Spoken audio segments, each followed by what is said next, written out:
بەراوی خوای گەورە سڵاوتان لەوێت بینەرانی بەڕێز و خۆشەویست ژمارەیەک مامۆستایی زانکۆ و نووسەر و چالاکوان لە بەیاننامەیەکدا داوای هەڵوەشانەوەی کابینەوەی حکوومەتی هەرێمی کوردستان دەکەن. لە بەیاننامەکەدا ئاماژەبەوە دەکەن کابینەوە کە درێژکراوی کابینەکانی ڕابردووە شکستی هێناوە پێویستە هەڵبۆشێتەوە و حکوومەتێکی نیشتیمانی و بێلایەن دروست بکرێت. بە میوانداری بەڕێز مامۆستادارە محەممەد ئەمین وەزیر لە کابینەی پێنجەمی حکوومەتی هەرێمی کوردستان لە سووری سەرکێر و لە هەولێرە دکتۆر مەحیەدین حەسەن سەرۆکی فراکسیۆنی ئازادی لە پەرلەمانی کوردستان تاوتوێەوە دەکەن کە لەماوەی دەمانگی ڕابردوودا کابینەی نوێم چی کردووە. سەرەتا راپۆرتێک دەمینی. لە بەرامبەر شکستهێنانیدا داوای هەڵوەشاندنەوەی کابینەی نوێمی حکوومەتی هەرێمی کوردستان دەکرێت. خراپترین بوجە بە بۆچوونی ئەحمەدی حاجی ڕەشید کابینەی نوێم شکستی هێنا و چارەسەر ئەوەیە دەست لە کار بکێشێتەوە. ئەحمەدی حاجی ڕەشید ئەندامی پەرلەمانی عێراق ڕایگەیاند پێناچێت کابینەی نوێمی حکوومەتی هەرێم بتوانێت چاکسازی بکات، ناشتوانێت هەموو گرفتەکان لەگەڵ بەغدا چارەسەر بکات. پەرلەمانی کوردستانیش ناتوانێت ئەو دەستگایە بێت کە سنوور بۆ حکوومەت دابنێت. بە بۆچوونی ئەحمەدی حاجی ڕەشید چارەسەر بۆ دۆخی هەرێم ئەوەیە کابینی نوێم دەست لە کار بکێشێتەوە و حکوومەتی کاربەڕێکەر کارەکانی بەڕێوە ببات. یاسای هەڵبژاردنەکان هەموار بکرێتەوە بە جۆرێک پەیڕەوی سیستەمی فرەبازنەیی بکرێت. لە ماوەی 6 مانگیشدا هەڵبژاردننی بە سەرپەرشتی نەتەوە یەکگرتوەکان بەڕێوە بچێت. لە هەمان کاتدا ژمارەیەک مامۆستای زانکۆ و نووسەر و چالاکوان لە بەیاننامەیەکدا داوای دەست لە کارکێشانەوەی کابینەی نوێم و پێگەێنانی حکوومەتێکی نیشتیمانی دەکەن. لە بەیاننامەکەی ئەو چین و توێژانەدا هاتووە کاتی ئەوەیە کابینەی نوێم کە درێژکراوەی ئەو فۆرمەیە کە لە دوای یەکگرتنەوەی شکلی هەردوو ئیدارەی هەولێر و سلێمانی هاتۆتە ئاراوە شکستی خۆی ڕابگەێنێت و دەست لە کار بکێشێتەوە و حکوومەتێکی بچووک و بێلایەنی نیشتیمانی دروست ببێت. کاریش بۆ جێبەجێکردنی داوا هەنووکەیەکانی خەڵکی کوردستان و هەڵبژاردننی پێشوەختە بکات و ئاراستەی سیاسەت و بەڕێوەبردن لە هەرێمی کوردستاندا گۆڕانکاری ڕیشەیی بەسەردا بێت. لە بەشێکی دیکەی بەیاننامەکەیاندا مامۆستایانی زانکۆ و نووسەر و چالاکوانان باز لەوە دەکەن ئەزمموی ساڵانی ڕابردوو سەلماندوویەتی دامەزراوەکانی حکوومەت و پەرلەمان و دەسەڵاتی دادوەری جگە لە سێ دامەزراوەی کارتۆنی هیچی دیکەنی. دەستگا ئەمنیەکانیش ئەرکی سەرەکیان بووە بە سەپاندنی دەسەڵاتی پارتی ویکێتی بەسەر هەمواندا. لە بەیاننامەکەدا ئاماژە بەوەش کراوە ناومێدی خەڵکی کوردستان بە تەنها لە سیاسەتی چەوتی دەسەڵاتەوە سەرچاوە ناگرێت بەڵکو بەشێکی دەرەنجامی سیاسەتی نائەقڵانی هێزەکانی ئۆپۆزیسیۆنە. کوردستان لای خۆشیەوە سۆران عومەر ئەندامی پەرلەمانی کوردستان ئاماژە بەوە دەکات حکوومەتێک بگاتە مانگی 6 یەک موچەی ئەم ساڵ بدات پێویستە بڕوخێ. سۆران عومەر ئەوەش دەخاتە ڕوو حکوومەتی قەیران دەیوت پارە نییە و داهاتیان لە سفر نزیک بووەتەوە بەڵام وتمان ڕاست ناکەن و پارەیان هەیە. بەبێ ئەوەی بەغدا پارە بنێرێ موچەیەکیان بە 75 ڕۆژ دابەش کرد کەواتە پارەیان هەیە و بێمنەتن لە خەڵکو بەم جۆرە موچە دەدەن. ناڕەزایەتیەکان لە کابینەی نوێمی حکوومەتی هەرێم لە کاتێکدایە لە کارنامەی کابینەکەدا هاتووە کە کار بۆ ئەنجامدانی چاکسازی و شەفافکردنی داهات و پشتیوانی کاری چاودێری پەرلەمانی کوردستان دەکەن. بەڵام دوای زیاتر لە 10 مانگ تێپەڕبوون بەسەر تەمەنی کابینەکە تاوەکو ئێستا هەنگاوی بۆ چاکسازی ڕاستەقینە نەناوە و لە دابینکردنی موچەش شکستی هێناوە.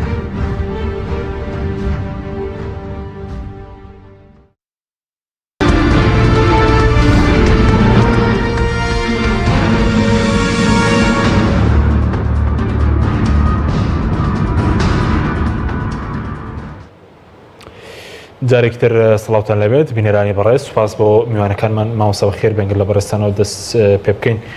زیاتر لە 10 مانگ بەسەر کابینەی نوێمدا تێپەڕ دەبێت. ئەم کابینەی لەو ماوەیەدا کارێکی گرنگی بۆ خەڵکی کوردستان کردووە. بەناوی خۆی بەخشندەی میهرەبان سڵاو لە بینەرانی کەناڵی ئاسمانی پەیام. سوپاس بەخێر. خۆی پەروەردگار تاعات و عیبادەتی ئەهلی ڕەمەزان و ڕۆژوو قبوڵ کا و میلەتەش ڕزگار کا لە دەزەم گەندەڵکار و بێبەرنامەی و ئەو ستەمەی کە دەکرێت بەڕاستی پێم وایە خەڵکی کوردستان بەدەست ڕژێمە داگیرکەرەکانی کوردستانەوە یەک لە دوای یەک دەیان ساڵ چەوسایەوە حکوومەتی هەرێمی کوردستان و ئیدارەی کوردیش لە دەسەڵاتەکانی پێشوو ئەگەر زیاتری نەکرد بێ کەمتری نەکردو هەرەوەیە ئەنفال و جینۆسایدیان نەکردوین ئەجینا دەیان و سەدان و هەزاران کوڕی خەڵقیشیان بۆ کوژداوە. دەرەنجام یەکێک لە هەرە مەترسیەکانی گەورە کە من دەیبینم ئێمە من بەش بە حاڵی خۆم خۆمان ئێمە لەو جیلەین کە ڕژێمیشمان بینیەوە لە سەردەمی ڕژێم زۆر ناڕەحەتیمان بینی و ئازار و ئەشکەنجە و ئاوارەی و دەربەدەری و هەموو زیندان و کوشتن و هەموو ئەوانەمان بەڕاستی بە چای خۆمان بینی. بەڵام بەداخەوەنەوەیەکی نوێ دروست بووە کە ئەوەیە زۆرینەی خەڵکی کوردستان پێدەگەێنێ و ئەوان کە تەمەنیان لە خوار 40 ساڵەوەیە و ڕۆژگارێک زوڵمستەمی سەدامیان بەبیر نایەوت یا نەژیاون یا مناڵ بوون. ئێستا وای لێ هاتووە بڵێن ڕژێمەکەی سەدام باشتر بوو لەم دەسەڵاتە کوردیە کە هەیە و خەڵک بگاتە بێ هیوایەک باوەڕی بە دەوڵەتی کوردی و دەسەڵاتی کوردی نەبێ باوەڕت ببێ ئەگەر ئێمە لە شوێنێکی گشتی و لەم کەناڵانەوە باس لەوە بکەین با دەوڵەتی کوردیمان هەبێ خەڵک گاڵتەمان پێکە. خەڵک گاڵتەی بە دەوڵێ دەوڵەتی کوردی دەوڵەت لە پێناوی ژیان و ئابڕوو کەرامەتی خەڵکە لە پێناوی پاراستنی مافەکانی خەڵکە دەوڵەت لە پێناوی سەروەری یاسایە دەوڵەت لە پێناوی ئەوەیە وەکو هاوڵاتی بژین. بەڵام من دەرەنجام هەموو ئەم مافانم لێ زەوت کراوە ئەم دەوڵەتە کوردیم بۆ چیە ینی خەڵک ئاوا بیرەکاتەوە ئەمە کارەساتێکی بەس بەڕێز زووتە تاوانی زۆریان کردو ئەگەر کەمتر نەبێت لە داگیرکەران. بەڵێ تاوانەکان چین بۆن بەزانین چی تاوانەکان لەسەر و هەمویانەوە وەکوتم ڕۆحی کوردایەتی و نیشتیمانی لە ناو ئەم میلەتە نایەنهێشت. ئەم میلەتان وا لێ کرد میلەت هەژار و برسی بێ میلەت لە پێناو و لوقمەیەک و پارویەک نانە تەنانەت کەرامەتی خۆی بفرۆشێ یعنی خەڵک خۆی بفرۆشێ یان لە پێناوی پارەیە میلەت وای لێبێ ئاوارە و دەربەدەر ببێ میلەتێک وای لێبێ بیر لەوە بکاتەوە بچێ ببێ بە پیاوی ئەو لە پێناوی ئەوایە کە بژی ئەمانە قوتی خەڵقیان بڕی ژیانی خەڵقیان بڕی خەڵقیان خستە زیندان و سجنەوە ئێستاش زیندانەکانیان خەڵقی تایە دوای 28 ساڵ نایانتوانی حکوومەتێکی یەکگرتو و دروستکرد نایانتوانی بە هیچ کێشەیەک چارەسەر بکەن. بەڵێن تاوانی دژە مرۆڤایەتیشان ئەنجام داوە تا بێگومان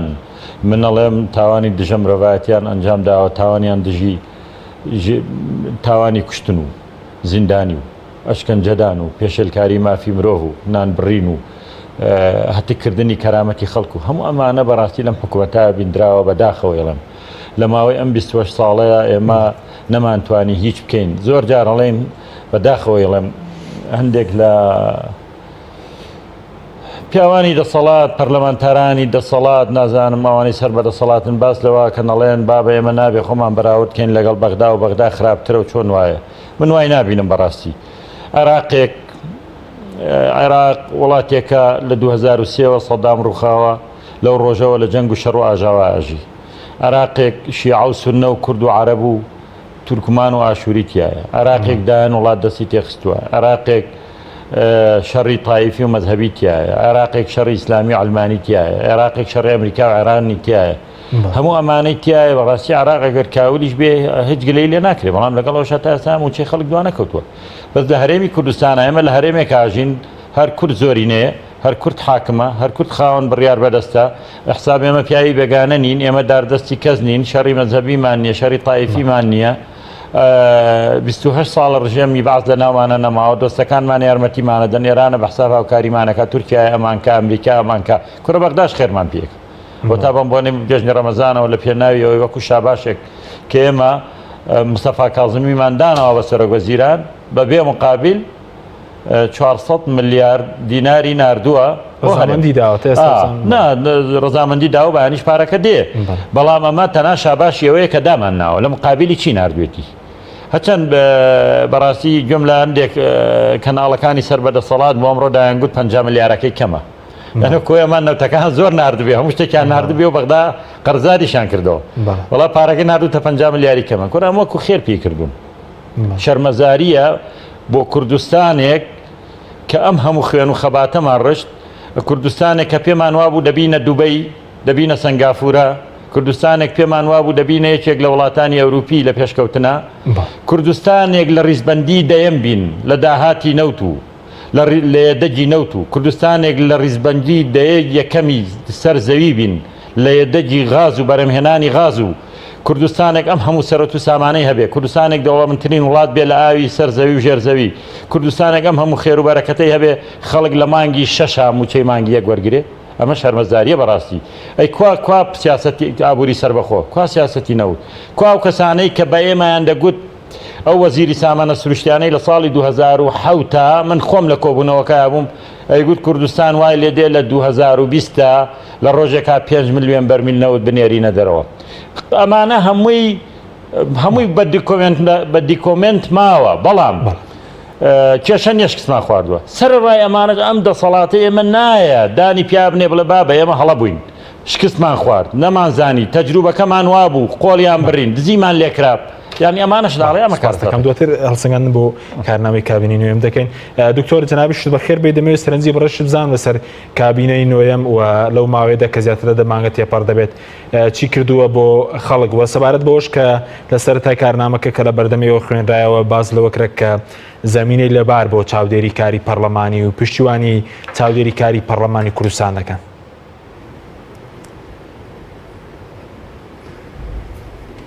سپاس بۆ ئێوە سلااو لە بینەرانی کەناڵی پێیان زۆر سپاس ئەوە سەبارەت بە کارنامەی کابینەی نوێمی حکوومەتی هەرێمی کوردستان و ئەوەی لە بەردەم پەرلەمانی کوردستان خوێندرایەوە و ئەو هەموو بەڵێنانەی تیا بوو تا ئێستا کە هیچی لەو بەڵێنانە جێبەجێ نەکراوە و ئەگەر بگەڕێنەوە بۆ ئەو لایەنانەی کە حکوومەتی هەرێمیان پێکەیناوە بە تایبەتی سێ لایەنە سەرەکیەکە نزیکەی 483 بەڵێنیان لە هەڵبژاردنەکان داوە بە خەڵک هەر لە بودجە و موچە و دەرفەتی کار و چاکسازی و خۆشگوزەرانی و سلفەی عەقار و سلفەی زەواج و خانوو بۆ کرێنی شینان و هەتا دوایی دایان بەڵام بەڵێنەکان وەکو بڵقی سەر ئاو بوون تا ئێستا کە کوردستان لە قەیرانێکی گەورەدا دەژی و ئەو قەیرانە بەرۆکی هاوڵاتیانی کوردستانی گرتووە بۆیە پێم وایە لە ماوەی ئەو چەند مانگەی ڕابردوودا حکوومەتی هەرێم نەیتوانیوە هیچ لە بەڵێنەکانی جێبەجێ بکاتن ڕەنگە بەشێکی پەیوەست بێ بە بارودۆخی ئابووری هەرێمی کوردستان و بەشێکیشی پەیوەندی بە ئەو سیاسەتەیە کە لە بواری ئابووریدا حکوومەتی هەرێم پەیڕێوی کردووە سەبارەت بە چاودێری پەرلەمان لەم خولەی ئێستادا کەمترین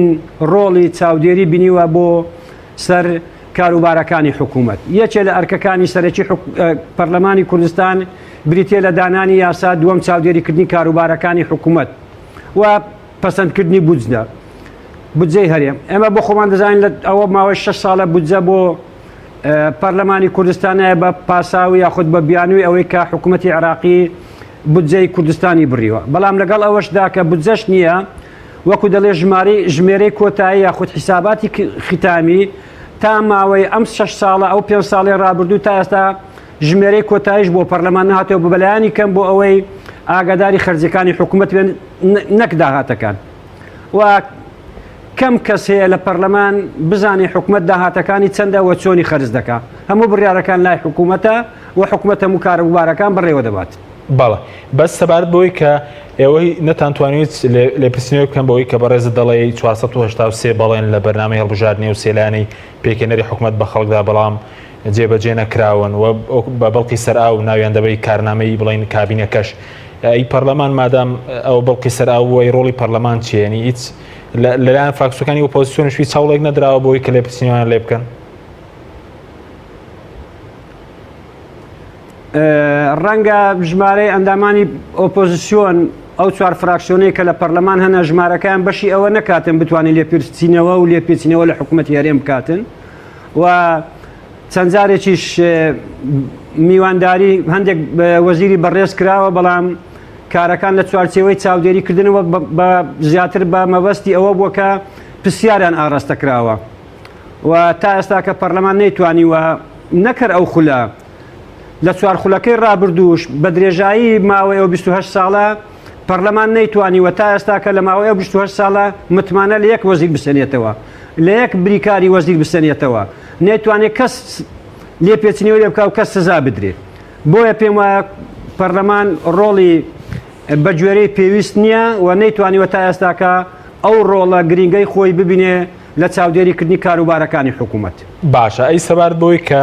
ئێستاوی کێمە لە پەرلەمان بینیمان سەرنەوەی پارێزبندی لە پەرلەمانتار سۆراومەت ئەنی ئەمە پێچوانەی کارنامەی کابینەکەش بوو کە پێشتر باسی زەمینە سازیان دەکرد کە خۆشتان حوتیار بایکۆتیم کۆبوونەوەتان کرد. مەسەلەی سەرنەوەی پارێزبندی بە جۆرەی پێڕێوی ناوخۆ شتێکی یاساییە، یعنی شتێک نییە لە دەرەوەی یاسا بێ. بەڵام بە تێڕوانینی ئێمە وەکو فراکسیۆنی ئازادی ئێمە دوو تێبینیمان هەبوو. یەکەمیان ئێمە دەزانین کە کوردستان لە بەردەم هەڕەشە و مەترسێکی گەورەدایە و وەکو هەموو ئاماژەکانیش دیارن ئێمە تووشی قەیرانێکی ئابووری و دارایی گەورە بووینێتەوە، بێکاری، بێئیشی، گەندەڵی و جگە لەوەش ئێمە لەسەر ئاستی عێراقیش تووشی بڕینی بودجە و موچە و قوتی خەڵکی بووینەوە. لە بەرامبەریشدا ناوچە کوردستانیەکان خۆمان دەبینین ڕۆژانە هاوڵاتیانی کوردستانی لە دەرەوەی ئیداری هەرێمی کوردستان چیان پێ دەکرێت، هەم لەلایەن میلیشیا چەکدارەکانەوە هەم لەلایەن چەکدارانی داعشیشەوە. سەرباری ئەوەش خۆشمان هەموو دەزانین دەوڵەتانی دراوسێ بەڕاستەوخۆ و ناڕاستەوخۆ ناری ئەو ئەزمونەی کوردستانن. بۆیە کاتێک کە ئێمە پێویستیمان بە تەبایی و یەک ڕێزی و یەک گوتاریە لەسەر ئاستی عێراقا، بۆیە دەبینین بە دەست پێشخەری سەرۆکایەتی هەرێم کۆبنەوەی حزبە سیاسیەکان دەکرێت و کۆبنەوەی ئەو لایەنانە دەکرێت کە نوێنەرایەتیان ئەندامی پەرلەمانیان لە ئەنجومەنی نوێنەرانی عێراقی هەیە بۆ ئەوەی کورد یەک ڕیز بی و یەک دەنگ بێ بەرامبەر مەسەلە چارە نووسازەکان و ئەوەی پەیوەندی بەگەلی کوردستانەوەیە. بەڵام لە ناو خۆدا دەبینین بە شێوەیەکی تر کارەکان بەڕێوە دەچی. بۆیە کاتی سنەوەی متمانە یاخی خستنە بەرباسی ئەو مەسەلەیە لە بەرنامەی کاری پەرلەمانە پێمان وا بوو کارێک کاتەکەی گونجاو نییە، کاتەکەی گونجاو نییە و درست دەخاتە نێولایەنەکانی کوردستانی کە لە هەموو کات ئێستا پێویستیمان بە یەکریزی و تەبایی و هاو ئاهەنگی هەیە لەگەڵ یەکتریا. بۆیە و پێمان وا بوو پەرلەمان ئەوەی هەیەی سەچی دەستی قسەکردنا لەسەر ئەو بابەتانە، بۆیە ناکرێت پەرلەمانتار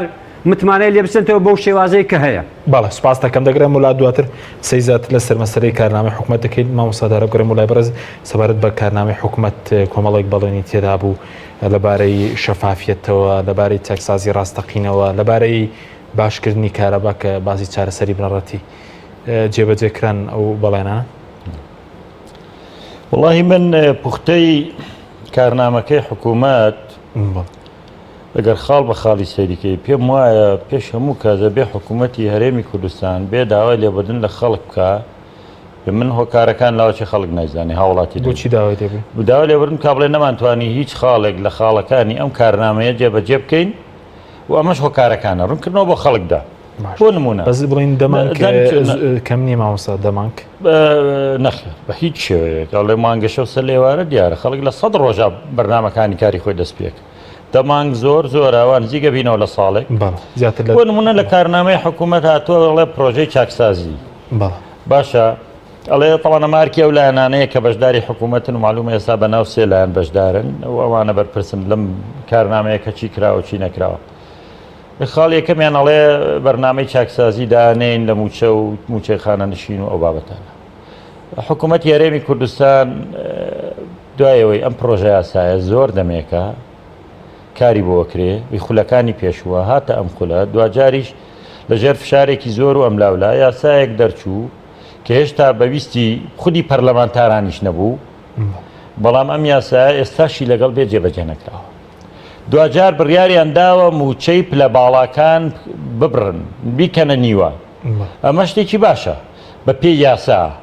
بەڵام زیادەکەی کەلەوانیە بڕن بۆچی ئەچێ بەس دەستکاری ئەوانی تر ناکەن کە موچیان 200,000 یعنی لە بواری چاکسازی یاساکەش دەرچوو نانتوانی جێبەجێ بکەن پێیان جێبەجێ نەکرد. باس لەواکەن ئێمە نایڵین بەرپرسانی باڵای حکوومەت بازرگانی بکەن ئەی بازرگانەکانی وڵاتەکەن هەر بەرپرسەکانین حەزەکەم بزانن یەک بەرتوانی بێتیان ڕێگر لە یەک بەرپرس بکەن کە بازرگانی بکەن. باس لەواکەن ئەڵێن ئێمە نایڵین گەندەڵی و ئیداری و دارایی بمێنێ ئەگەر گەندەڵی یەک بەڵگەمان پێ بڵێن کە گەندەڵی لە یەک بوارێکە لە یەک سێکتەری حکوومەتا کەمی کردبێ زیادی نەکردبێ گەندەڵی داراییش و ئابووری باز لە بۆ شەفافیت دەکەن. گەورەترین کێشەی ئەم حکوومەتە ئێمە نەبوونی شەفافیەتە لە بواری دارایی ئەڵێ حکوومەت ئاشکرایەکە ئەمان کە هاتن حکوومەتێکی تازە وەرەگری ئەڵێ من هاتوومە سەر حکوومەتێک 20 میلیارد قەرزارم سەرۆگەزیران وایوت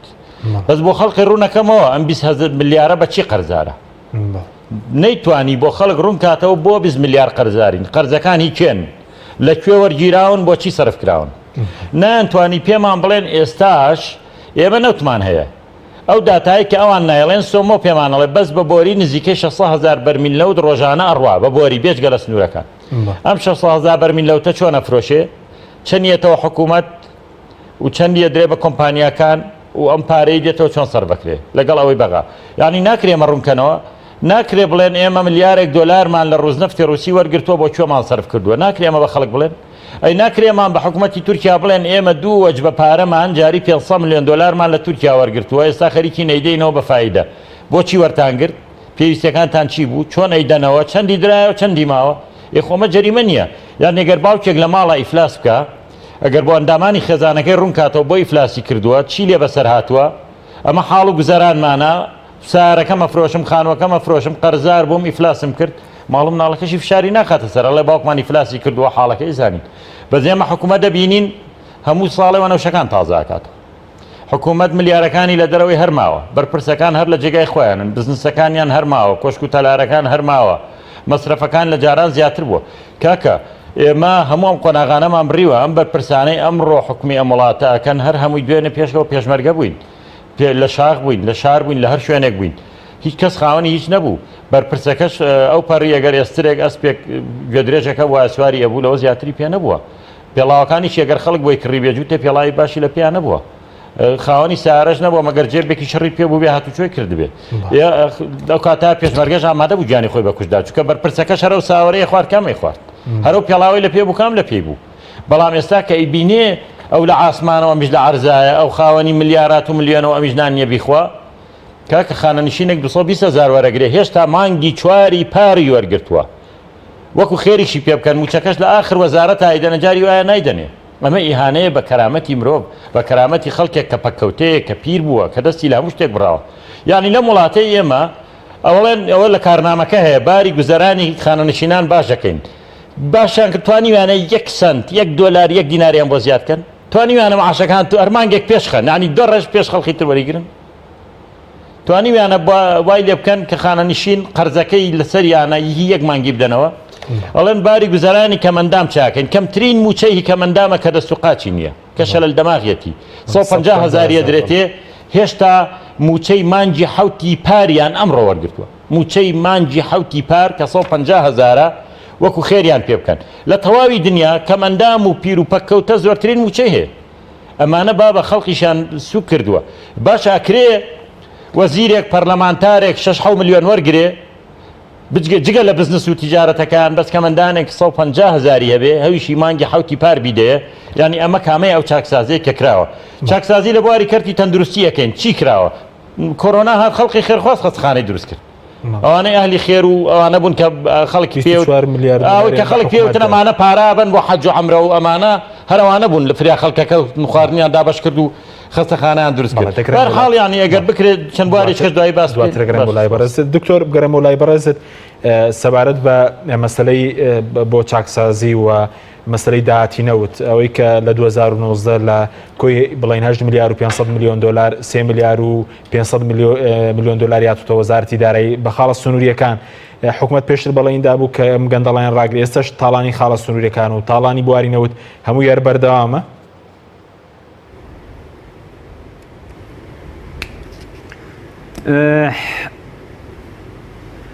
ژمارەکان ئەوانەی داتاکان کە باسی لێوە دەکەن بە تایبەتی مەسەلەن فرۆشتنی نەوت ئەوەی وەکو بەس بە بۆڕی ڕەوانە کراوە بۆ مانجی 12 بای 735 میلیۆن دلار نەوت فرۆشراوە لەو 735 میلیۆن دلارە تەنها 295 میلیۆن دلاری بۆ وەزارەتی دارایی حکوومەتی هەرێم چووە 440 میلیۆن دلاری دراوە بە ناوی شایستەی دارایی کۆمپانیاکان و حەقدەستی بۆڕی و ئیتر ئەوەی تری شیرینی و کۆمەڵێک بابەتی ترەوە لە وڵاتێکە ئەمە خۆ ئەگەر هەموو لە عێراقا 111 هەموو خەرجیەکان یاخود ئەوە پارەی کە نەوتی لێ دەفرۆشێ 11 دەرچێت بۆ خەرجیەکانی بەڵام ئەوەی کوردستان نیوەی زیاتری دەچێت بۆ خەرجیەکان وەکەواتە شەفافیت لە بواری داهاتی نەوتانیا جگە لەوەی کە ئەوە و نەوتەی کە بە تانکەر دەڕواتن و جگە لە داهاتە سنووریەکان و گەندەڵیەکان لە دەواازە و مەرزە نێودەوڵەتیەکانی هەرێمی کوردستانیشە دایان مەوادی ئەکسپایر ماوە بەسەرچوو داخلی هەرێمی کوردستان دەکرێت بەبێ ئەوەی بەشێک لەو بازرگانە دەسەڵاتدارانە 1 دینار گومرگ بدەنە ئەو خاڵانەی کە دەواازە سنووریەکانن بۆیە تا ئێستاکەش وەکو ئاماژەکان بە دیاریەکەن تا ئێستاکە حکوومەت ئێرە نێتوانێت شەفاف بێ لە بواری داهاتەکانە و نەیتوانێت کۆنتترۆلی دەواازە و خاڵە نێودەوڵەتەکان بکات باشە بەس بۆچین ئەوەی پەیوەندی بە چاکسازیشیەوە یا پەیوەندی فەرموو بەڵێ ئەوەی پەیوەندی بە چاکسازیەوە هەیە و یاسای چاکسازیەوە تا ئێستاکە نەچێتە بواری جێبەجێکردن و کەمترین ئەوەی کە مامۆستاداراش ئاماژەی پێکرد ئەوە بووکە نایانتوانیوە بە تایبەتی ژیان و گوزەرانی کەم ئاندامان و خانەنیشینان و پەکەوتوەکان و زیندانیانی سیاسی و کەسوکاری شەهیدان چاک بکەن و بە گوێرەی یاساکە بڕەپارەیەکی باش دەگەڕێتەوە کە زۆر داوامان کرد ئەو بڕەپارەیە کە بخرێتە سەر ئەو موچە خۆرانەیە خودە و خانەنیشینانەیە و کەم ئەندام و زیندانی سیاسی و کەسوکاری شەهیدانەی کە موچەکانیان لە 200,000 دینارەوە کەمترە بەڵام حکوومەت نەتوە ژێرباری ئەو داواکاریەوە باشە بەس سەبارەت بۆی خاڵە سنووریەکان کە پەرلەمانتاران بەداچوونیان بۆ کردووە بۆ باز لە قەبارەی گەندەڵی 100 ملیۆن دلار دەکرێت کە بەشی 200 و بڵێن 38,000 کەس دەکە ئەگەری مانگانەیەکی 500,000 پێ بدرێ ینی ئایا مەسەرەن بەرپرسانی حکوومەت خۆیان دەسەڵاتیان نییە ڕایبوونیان خۆیان شەریکن بۆیە ڕایناگرنە و گەندەڵی کە لە خاڵە سنووریەکانە هەیە بەشێکی زۆری کەم و کوڕەکانی موچە چارەسەر دەکات ئەو کۆمپانیانەی کە لە دەواازە و خاڵە سنووریەکانن کۆمپانیای کەسانی دەست ڕۆیشتون و داهاتەکانیان هیچی ناگرێتەوە بۆ حکوومەت و حکوومەت سوود لەو داهاتانە نابینێ بۆیە کەسەکان ئەوانەی کە خاوەن کۆمپانیەکانن دەوڵەمەندتر دەبن و حکوومەت تەنها ڕێژەیەکی زۆر کەم لە وەرگرتنی باجەکان لە ئەو مادانەی کە ئەو ماوادانەی کە داخلی هەرێمی کوردستان دەبن لە خاڵە سنووریەکان و دەواازەکاندا ینی داهاتێکی کەمی دەبێ ئەوتری دەچێتێ بۆ ئەو کۆمپانیانەی کە لە سنوورەکان کاری کۆنتترۆلکردنی ئەو دەڤەرانیان کردووە بەڵێ سوپاس دەکەم ناوبڕێکمانێ دووە تەگرێمەوە لای بەڕێزت بەڵێ بینەرانی بەڕێز ناوبڕێکی کورت و دەگەڕین وڵات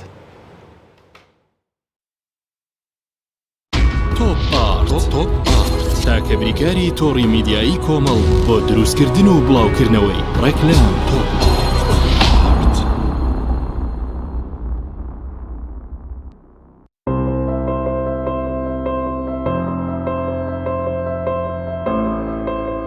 چونکە شیر لە ژیانی هەموماندا گرنگی خۆی هەیە من باشترین شیرم بۆ خەزانەکەم هەڵبژاردووە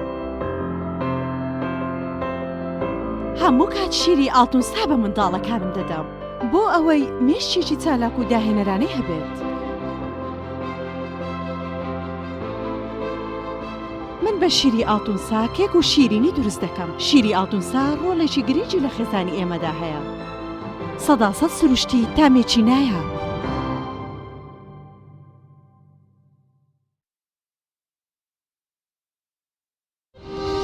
ساردخانەی چوارقورنا بۆ یەکەمین جار گەورەترین ساردخانە لە سەر ئاستی عێراق و پارێزگای سلێمانی لە دەشتی بە پیتی بتوێن کراوەیە ئەم ساردخانەیە سەرمایەیەکی باشە بۆ هەموو جوتیار و خاوەن کێڵگەکان کە چیتر بەرهەمەکانیان هەرزان فرۆش نەکەن سوود لەم ساردخانەیە وەربگرن لە ساردخانەکەمان توانای پاراستنی 1400 تن بەرووبوومی جیاوازی هەیە کە سەرجەم بەرهەمە کشت و کاڵیەکان لەگەڵ هەموو جۆرە بەرووبوومێکی شیرەمەنی و بەشی تایبەت بە پاراستنی گۆشت و ماسی و مریشک کراوەتەوە و دەتوانن بەکاری بهێنن ساردخانەکەمان جگە لە بوونی کارەبای 24 کاتژمێری گرنتی پاراستنی سەرجەم بەرهەمەکانی لە ئاستۆدایە هەمیشە داشکاندنی بەرچاو دەکات بۆ سەرجەم جوتیار و خاوەن کێڵگا پەلەوەریەکان ساردخانەکەمان بە سەرپەرشتی مامۆستا عەبدوڵڵا و سلێمان شاخەوان ناونیشان 4 قوڕنە نزیک پێشانگاکانی فرۆشتنی ئۆتۆمبیل. ساردخانەی 4 قوڕنە. سۆزی دایک بەهێزمان دەکات. دوای پێکەنین و گریان شیری ئەپتلۆن ئارامبەخشە. بۆ ئەوەی منداڵەکەت لە شولارێکی تەندروست و بەهێزی هەبێت، شیری ئەپتلۆنی هۆڵندی بەکاربێنە. شیری ئەپتیلۆن لە تەمەنی 1 ڕۆژی تاوەکو 3 ساڵی بەکاردێت. ئێستا توانە هزر و داهاتووی منداڵەکەت زامن بکە لەگەڵ شیری ئەپتیلۆنی هۆڵندی. شیری ئەپتیلۆن ڕاستەوخۆ لە هۆڵندا بۆ کوردستان دێت. ئەپتیلۆن باشترین شیری سەردەم. برنجێک بخۆن کە دڵنیابن لەسەر چاوەکەی، چونکە تەندروستیتان لە هەموو شتێک گرنگترە. برنجی سروشتی شیمال باشترین جۆری برنج لە تەواوی دنیا، ئەویش بەهۆی ئەوەی لە خاکێکی بەپیت و جەوێکی شێدار و باراناوی شیمالی ئێراندا دەڕوێت. برنجێکی سروشتیە و هیچ مادەیەکی کیمیایی و حافزەی تێکەڵ نییە و هیچ زیانێکی بۆ سەلامەتی و تەندروستی و قەڵەوی نییە. بگرە زۆریش بەسوودە. پێکاتەوە ڤیتامینەکانی برنجی سروشتی شیمال، پرۆتین، ئاو، ڤیتامین ئی، کالیسیۆم، ئاسن، مەگنیسیۆم، مەنگەنیز، پۆتاسیۆم، ڤیتامین B1، B2، B3، B5، B6. واتە ئەم برنجی کارگەکان نییە خاڵی بێت لە ڤیتامین، بەڵکو و چڵتوکە و خۆمان کڕی دەکەین. شێوازی لێنانی لەگەڵدایە. بۆ دەستکەوتنی برنجی سروشتی شیمال پەیوەندی بکەن بە 0حوسەد و 353 27 27. هەر کات تاقیتان کردەوە خۆتان بڵاوی دەکەنەوە.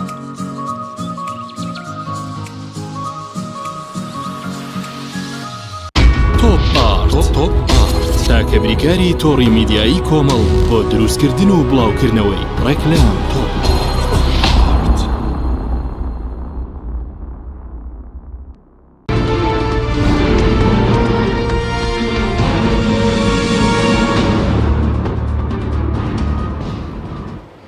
جارێکتر سڵاوتان لەوێت بینەرانی بەڕێز. دکتۆر بگەرەمەوە لای بەڕێزت سپارت بۆی کە بەڕێز پێشتر باس لەوکی کە کارنامەکە جێبەجێ نەکراوە، بەڵام پێشتر بانگەشی حکوومەتێکی بەهێز دەکرا. پێ دوای ئەگەر حکوومەتێک نەتوانێت بۆ نمونە کە پێشتر بەڵێنی نەوتیسپیاندا بوو دابەشیان نەکرد کارەبا بۆ نمونە ئێستا دووبارە کەم بۆتەوە موچە لە کاتی خۆیان نادن. ئەنی ئەمە حکوومەتێکی بەهێزە، حکوومەتێکی بەهێز ئەوەی کە ئێستا ئێمە دەیبینین. حکوومەتی بەهێز ئەوەیە لە خزمەتی هاونیشتمانیانی خۆی بێ. حکوومەتی بەهێز ئەوەیە کە خزمەتگوزاری لە هەموو سێکتەرەکان پێشکەش بە هاوڵاتیانی خۆی بکە. حکوومەتی بەهێز ئەوەیە بتوانێت تەبایی و یەکڕێزی و کۆدەنجی لە کوردستان بپارێزی. حکوومەتی بەهێز ئەوەیە دوو ئیدارەی نهێڵێ. حکوومەتی بەهێز ئەوەیە دوو هێزی پێشمەرگە و دوو ئاسایش و دوو ئیدارە و دوو زۆنمان نەبێت. حکوومەتی بەهێز ئەوەیە لە زاخەوە تا دەگاتە خانەقین یەک حکوومەت بێ. بەڵام بەداخەوە ئەو حکوومەتی هەمانە ڕەنگە بەهێز بێ لە هەندێک بواری بەکارهێنانی هێزدا، بەڵام لە بەردەم پێشکەشکردنی خزمەتگوزاریەکان و لە پێشکەشکردنی ئەو هەموو بەڵێنەی بە خەڵکی داوە پێم وایە سەرکەوتوو نەبووە و ئەو بەرنامەیە ئەگەر سەیری کارنامەکەی حکوومەتی هەرێم بکەین دەیان خاڵی باشی تێدایە لە ڕووی تیۆریەوە، بەڵام لە ڕووی پراکتیشیەوە لە بوونینێ لەسەر ئەرزی واقعدا. بەڵێ دواتە گەرەم و لای بەڕێزت دکتۆر سوپاس دەکەم. هەر لە نەتوانراوە تا فەرموو. بەڵێ هەر سیرکەین لە ڕووی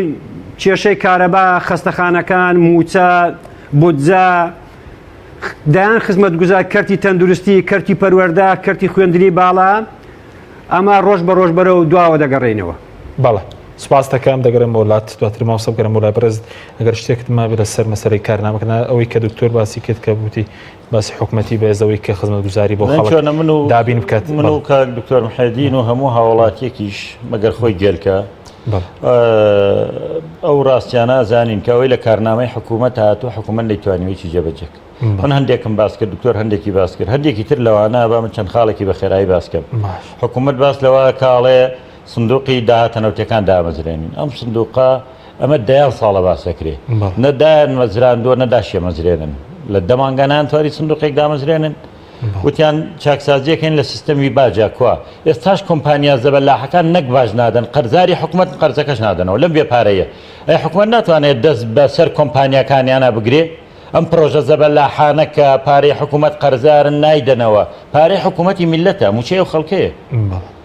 یعنی حکوومەت ناکرێ هەردەست بەسەر کۆمپانیەکانە بگرێ ئەگەر خۆیان شەریک نین بەرپرسەکان شەریک نین لەگەڵیان دەست بەسەر کۆمپانیەکانە بگرێ بڵێەوە چۆن باش نادەن کۆمپانیای زەبەلاح بێ و دی قەرزی حکوومەتە نایدەیتەوە باجە نایدەیتەوە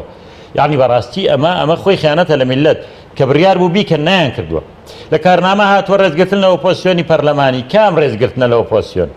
کام ئۆپۆزیسیۆن کە یەتوانی هەناسە بە ئۆپۆزیسیۆنێک پەرلەمانتارێک کە کاری خۆیەتی نەتوانێ بڵێ بەرپرسی گەندەڵ هەیە بەرپرس هەیە پارەی هەیە بانقی هەیە بە پارێزبەندی لەسەر هەڵگیرێ وەک تاوانێکی گەورەی کردبێ بابە بوونی دۆڵەمەندی مەسوول و دزی مەسوول و بانقی مەسوول ئەوە شتێکە پێوترێ معلوم بالسیاسەتی بالضرورة يعني لە سیاسەتە معلوم من السياسة بالضرورة يعني هەموو کەسێک لەم وڵاتەی ئێمە هیچ مناقەشەی ناوێت جەدەلی ناوێ حتمیە ئەم بەرپرسانە بانقیان تاجیرن ببوورە کۆمپانیایان هەیە بزنسیان کردو و ئێستاژێکەن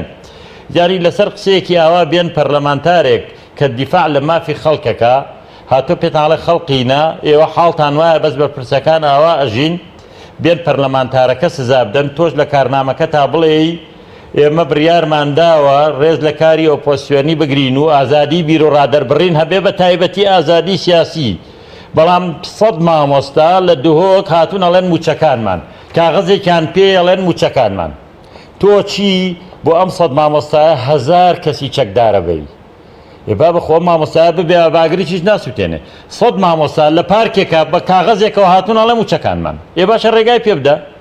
خۆ لە تەواوی دنیا خەڵک ئەو مافادا بۆی ئەم 100 کەساگە سیناریۆش بێ هەرڕێگان پێدەم خۆ تۆ گەرە مامۆستایانە داعشیش بینەتوانی هەر هەمویان پەلبەسکی 1000 چەکدارە بۆ بردووە شەرمەزاریە بەڕاستی بەشێک لەو چەکدارانە لەبەرەوەی لە مەکتەب نانتوانیوە دەرچن بچەند شەق لە مامۆستا هەڵدەن تۆ کردوتە بە چەکدار و هێزی خۆت پێناوتۆ بەکاریێنی شەق لە مامۆستا هەڵدا لەبەرەوە لە کوام و چەکانم ئەمە ئازادی ڕادەربڕینە یعنی ئەگەر هەر بۆ شکۆی بۆ سیناریۆیەک وایە بۆ شکۆی حکوومەت بۆی تەسویری کا بە دنیا بڵێ هاوای ئەمە ئازادیمانەیە خەڵک ڕای خۆی دەرەبڕێ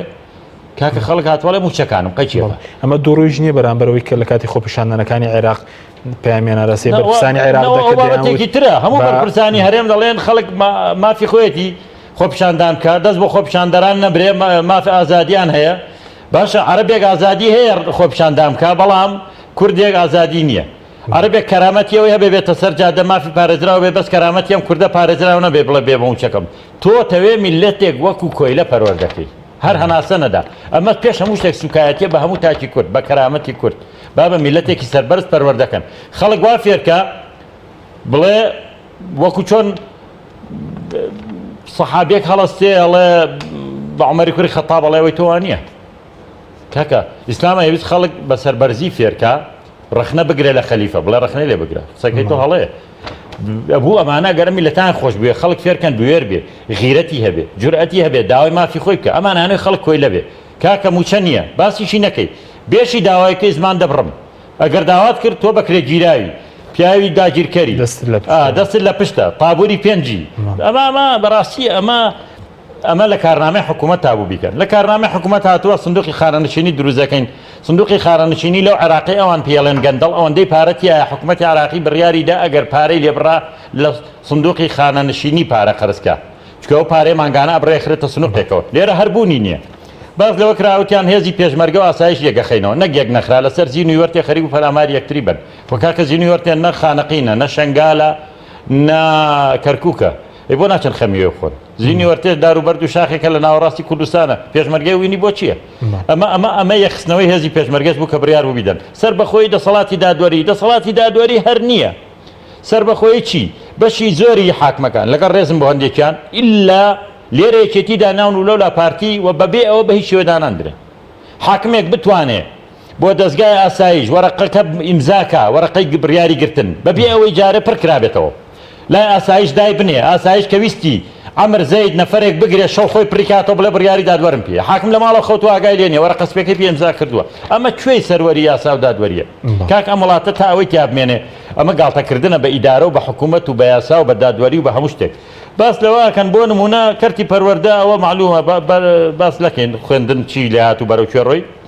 وڵا ڕێگاوبان چاکەین وەڵام من تەحەداکەمە حکوومەتە لەم ساڵات توانی بێت یەک ڕێگا چاک کە مەگەر پێشتر ئیشەکە کرابێ و بجێ بۆ تەرخان کرابێ و لە قۆناغی کۆتاییا بێ و مقاولەکە خۆی تاوای کرد بێ ئەمان چوو بن افتتاحیان کردبێ ئەگەر ڕێگایەکی وابێ ئەگینا 1 کیلۆمەتر قیر نەکراوە لە هەموو کوردستانە حکوومەت با ئەلکترۆنیەکەین وڵا جوان با ئەلکترۆنی کرا باس لە ئازادی ڕادەربڕینەکەین بینیمان وتیان لا مەرکەزیە چەسپێنین کاکە باز لەوە نەکەین پێ خەندێک خەڵک پێی وا بێم لا مەرکەزیە دوو ئیدارەیە و سلێمانی جیاکاتەوە بازانی باز لە چییە ئەگەر بتەوێ لە پێنجوێنە ئەگەر بتەوێت لە پێنجوێنە پردێک دروستکەی لە بینی دوو دێیە ئەم پردە 5 ملیۆن دۆلاری دیناری تێبچێ باشە ئەبێ قایمقام مدیر ناحیە کتاب بکە بە قایمقام بیکە بۆ محافظ بنجا بۆ بەڕێوەبەرایەتی ڕێگاوبان بۆ هەولێر بۆ ئەنجومەنی وەزیران ئەمە چییە پردێک دروست دەکرێت بەسیترین پرۆژە بکەی ئەبێ بچێتەوە هەولێر بزانە موافقە یا موافق نییە ئەبێ وەزیر موافق بێ ئەنجا توانی مۆزەفێک نەقڵکا لە بۆ دهۆکیش باماشەوە یعنی من لە وەزیری پەروەردەی پێشوم بیست لەم شەوانەیە کاتی خۆی لە یەکێک لە گوندەکانە ویستویانە زۆپایەک بکڕن بۆ مەکتەبێک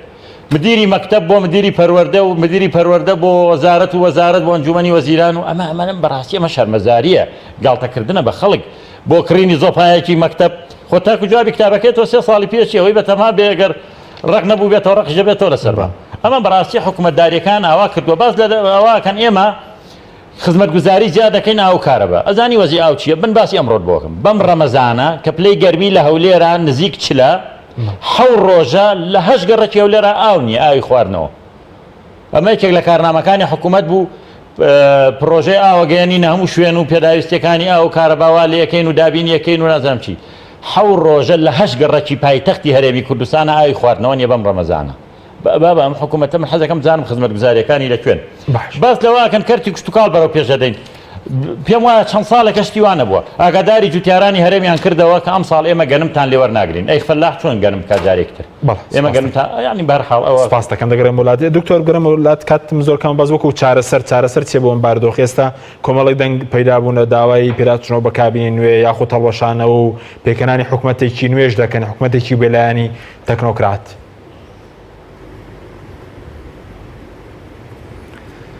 ئەمە پێم وایە زۆر ئەستەمە بتوانین حکوومەتێکی تەکنۆکرات یان هەڵوەشانەوەی حکوومەت لە کوردستان پێک بێت نەچووکە ئەو لایەنانە ڕێکەوتنی وەکو دەلێ استراتیجیان لەگەڵ یەکتری هەیە بۆ ئەو سێلایەنە و هەندێک لە پێکاتەکانی شکاوانە پێکەنەری ئەو حکوومەتەن زۆر زەحمەتە بتوانێت لەو قۆناغە بتوانێت حکوومەتە دروست بکرێت و بارودۆخی کوردستان ڕەنگە ناتوانین هەڵبژاردننی پێشوەختەش بکەین کۆمەڵێک پێداویستی گرنگی پێویستە لۆجیستیە و لە ڕووی دارایی و ئەوانەشە و هەرێمی کوردستانیش بەخۆی کۆمەڵێک قەیرانی گەورەی توش بووە کە هەم ناوخۆیە و هەم لەسەر ئاستی عێراق و لە ناوخۆیشدا کۆمەڵێک کێشە و گرفتی گەورەیان هەیە زەحمەتە ئەو حکوومەتە بتوانێت حکوومەتێکی تازە یان کابینەیەکی تازە دروست بکەن پێم وایە ئەو حکوومەتە بەو حاڵەی 4 ساڵەکەی خۆی تەواو دەکا و ناتوانێت دەستکەوتێکی گرنگ یاخود ئەو خاڵانەی کە لە بەرنامەکەی ئاماژەی پێکردووە کە خوێندرایەوە لە بەردەمی پەرلەمانە زەحمەتە بتوانێت کەمترین ئەو خاڵانەی کە تێدا هاتبوو جێبەجێ بکە هەر لێرەوە دەمەوێت ئاماژە بە شتێک بکەم ئەگەر دەرفەتەوێت کاکە حەکیم سەبارەت بە ئازادی ڕادەربڕین و خۆپیشاندان و گردبوونەوەی موچەخۆران و خانەنیشینانی هەرێمی کوردستان و ئەوەی کە لە دهۆک هەبوو بەڕاستی پارێزگاری دهۆک وەکو کادرێکی حزبی مامەڵەی لەگەر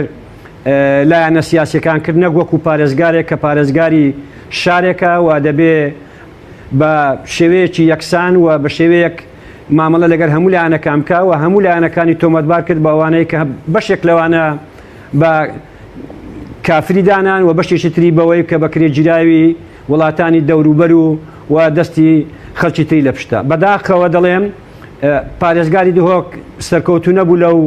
وتارەیە یاخود لەو کۆنگرە ڕۆژنامەگرەی کە لەگەر بەشێک لە ڕۆژنامە نووسان کردی و پێویستە داوای لێبوردن لە هەم ئەو خۆپیشاندەر و گردبوونەوانە بکاتن کە هاوڵاتیان بوون و ئەوانەی کە جیراویشن تا ئێستا ئازاد نەکراون داوای ئازادکردنی ئەو بەندکراوانش دەکەین و لەسەر حکوومەتی هەرێم پێویستە و لەسەر دام و دەستگاکان پێویستە ڕێز لە ماف و ئازادیەکانی هاوڵاتیان بگرن و خەڵک کە داوای مافی خۆی دەکات ناکرێت تۆمەتیان بخرێتە پاڵ. بەڵێ سوپاس دەکەم کاکتۆر مامۆستا کاتمان زۆر کەمەوە پرسیان سەبارەت بووی کە مەسەلەی هەڵوەشانەوەی حکوومەت و یاخود ئەم حکوومەتە شکستی ناوە پێویستە شکستەکەی ڕابگەێنێت. وڵی من ئاخر کات بێ خۆی ئەمە زۆر گرنگ بوو بێ بە دوای چارەسەری شابگەڕین. زانی من لەگە ڕێزم بۆ هەموو ئەو نووسەر و ڕۆشن بیر و ئەو خەڵکانە تەمان لە پەرۆشی و دڵسۆزی خۆیان چی بکەنیانی بیر لەوە کەنانە بە حکوومەت هەڵۆشێتەوە حکوومەتی تازە ڕابگەێندرێ. بەڵام ئەمە باز لە شتی مەحاڵەکەن گێرنەوە گەر کاتەکە هەبێ بە کورتمەجالمان گێرنەوە ئەڵێن پشیلەیەک فێر بوو مشکەکانی هەراسان کردبوو مشکەکان کۆبوونەوەیکیان کرد کۆبنەوەیکی بەرفراوان چی بکەن چۆن خۆیان لەم پشیلەیە پارێزن هەرێکی پێشنیارێکی کردوتیان پەلاماری بێن شەرمان پێ ناکرێ و مەملەکەتەکە چۆڵکەی ناکرێ و ئیتر هەرێکی پێشنیارێکی کرد چۆن خۆیان پارێزن هەموو ڕۆژێ ئەمە پشیلەیە لیان نەخوا و زەرەدیان لێدا و وڵایکی کیانە ساوتی کاکە من فکرەیەکی باشم بواتەوە ئەوی ژەوەیە با زەنگێک بە کلکی پشیلەکەەوە هەڵواسین کە هات گوێمان لە زەنگەکە بێ هەمان خۆمانە شارینەوە سەلام بەڵێ بە زۆرینەی دەنگی پەرلەمانەکە دەنگیان پێدا فکرەیەکی باشە با جێبەجێکەین و دوای برادەرێک هەستا یەکێک لە مشکەکان وتی ئەم فکرەیە زۆر باشە بەس پیاوێک زەنگەکە هەڵاواسێ بە کلکی پشیلەکەەوە یعنی تۆ باز لە حکوومەتی تەکنۆکرات دەکەی حکوومەتی تەکنۆکرات کێدایەنێ بۆ کەس هەیە جورئەت کە ئەم یەکێتی و پارتیە بخاتە لاوە یەکێتی و پارتی معاشی 400,000 هێزی چەکدارە دەن کە نیشە بە واقعی 40,000 پێشوەرگەی واقعی هەیە ئەم 400,000 بۆ گیانی ئەو کەسانەیە کە بیر لەواکەنەوە لەم وڵاتە بۆ با خەڵکی کوردستان باش بزانێن نە حکوومەتی تەکنۆکرات دروست بێ نە ئەم کابینەیە نە کابینەی دوای ئەو هەتا ئەمانەوا بێ جابن باستەوە شەکەم خەڵکیش بڵێ خەڵکی ڕژێمی لەوان بەهێزتری شەبوو منی هەڵێم ئەوە سنەتی حەقخوای پەروەردگارە لە کەونا سنەتی ژیان وایە لە نەمرود و فرعون و لە هەموو دەسەڵاتدارانی ئەم سەردەمە و لە هیتلەر و لە کێو کێو لە سەدام حوسێن و هەموو ئەوانە ڕۆشتن ئەمانە شەرە ڕۆن گومانی کیانە بەس خۆشەوەیە پێشەوەی قەدەری خوا بیان بە ئەم میلەتە قسەیتیا هەبێ من پێم وایە بۆ تەریقەیە ئەمانە ناڕۆن ئەمانە پارەیان هەیە هێزیان هەیە ئەشتوانن ڕاگەاندنی شانەیە خەڵقیش بخەڵەتێنن میلەتەکەش بەشێکی بەڕاستی دواوە مەوجە کەوتۆ هەیە مستەفیدە پێویستی بە یەک ریزیەک هەیە پێش هەموو شتێک ئەم حیزبانەی کە خۆیان ناوە ئێمە سوودمەند نەبووین ئێمە شەریک نین لە دزی و گەندەڵی بەرەیەکی ئۆپۆسیۆنی کارا لە هەموو حیزبانە دروست بکرێ یەک دەنگ بن داوای هەڵبژاردننی پێشوەخت بکەن داوای گۆڕینی حکوومەت بکەن یەکریزی لە ناو خەڵکا دروستکەن ینی پێویستی بەوە هەیە بەڕاست و بە چەپ و بە ئیسلامی و بە ئەلمانیەوە هەموو ئەو کەسەی پێی وایە حکوومەت گەندەڵە و ئەم شەریک نییە بەرەیەک دروست بکرێت کار بۆ گۆڕانکاریە بکەن ئەگەرنا لە دوورەوە چاوەڕێ و بین حکوومەتی تەکنۆکرات دروست بکرێت زۆر زەحمەتە سوکۆتم ئەمان هێز و پارە و درۆیان هەیە زۆر سپاس بۆ ڕست مامۆستادارم حەوەدەمین وەزیر لە کابینی پێنجەمی حکوومەتی هەرێمی کوردستان کە لەم بەرنامەی لەگەڵمان بووی هەروە لەولێرە دکتۆر مەحیدین حەسەن سەرۆکی فراکسیۆنی ئازادی لە پەرلەمانی کوردستان سوپاس بۆ بینێرانی بەڕێز سوپاس بۆ هاوکارانم خواتان لەگەڵ